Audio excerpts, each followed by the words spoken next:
I'm Matt Gross, the frugal traveler for the New York Times.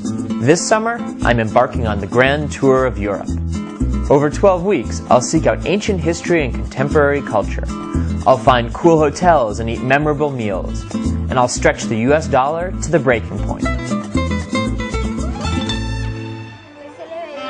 In the summer, Gdansk, Poland's historic seaport on its Baltic coast, is a blur of activity. Among the stately houses dating back 400 years, tourists mill in massive numbers. Buskers play old songs, and newer ones.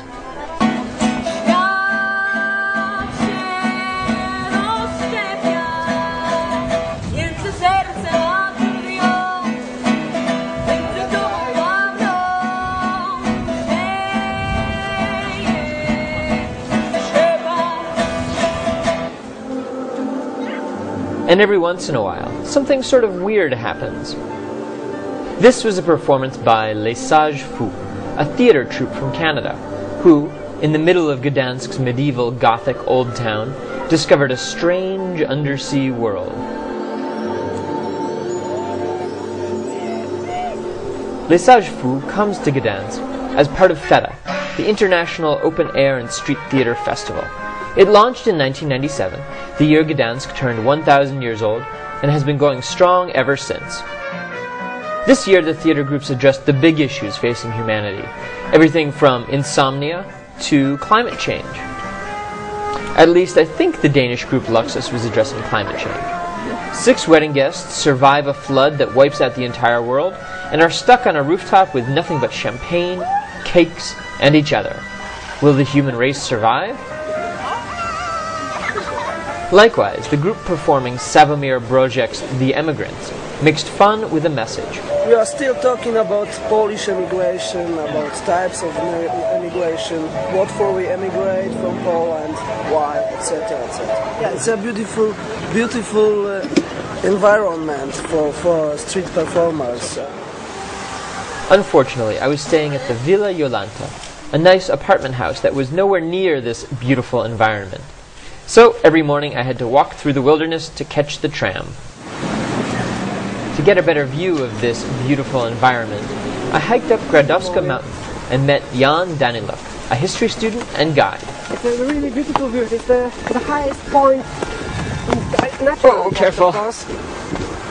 There was St. Mary's Cathedral, the largest brick church in Europe, and the town hall with its elaborate system of bells. Lovely they may be, but as Jan pointed out, they're not necessarily old.